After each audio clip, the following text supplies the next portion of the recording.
Hello everyone, welcome back to my channel Computer Tips and Programming. So in today's video we are going to talk something important and interesting, that is the method. And already you know about the method because many times you have used but as a, as a proper way. If interview is asking to you what is method, what are the type of method, then what will you say? Just ask to yourself. And in this video we are going to see these things. Okay.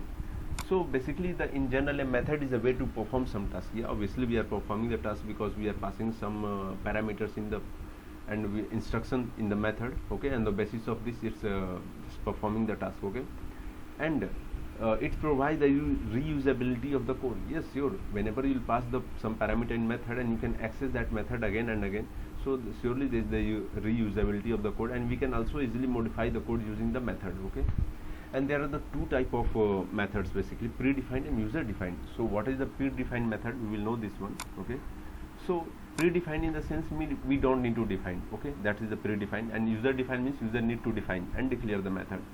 So you can see here I have used max method. Max method is the method of the math class. Okay, this is a math class, and max is a method of the math class. Okay, and it's a predefined, so we don't require to declare this one. And I have written here math.max, and I have passed some values, and it can accept only two values. Okay, so if you try to enter some maximum more values, it will show you the error. Okay, so it can accept only two values, and basically it's finding which is maximum, 9 or 7. Okay, so if I will run this one, you will get it here like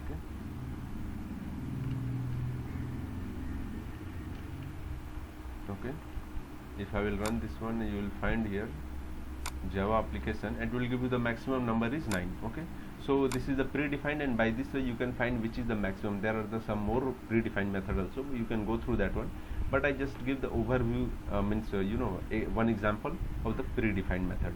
Now come to the user defined method. Okay, so this is the user defined method. This is a find even odd. Okay, in find even odd is a user defined method, and I have passed some values here.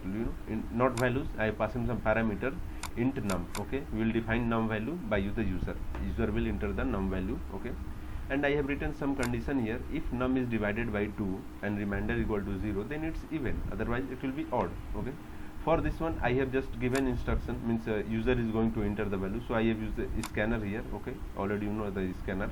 Okay, and then system.in.println, simply enter the number, it will give you, and that user is going to print the, means enter the number. On the basis of this it will give you the output. Okay, so here we are doing the method calling method name and the num which we have defined here. Okay, now run this one, and you can see it here, run as Java application. If I will type here 6, it will give you 6 is even. If I am typing 7 here, you will find that this is, or something 9, you will find this is odd. So by this way we can declare the user defined method, and by this way we can declare the predefined method. So that's all for today's topic. I hope you understand this one. Thanks for watching. Take care. Bye bye.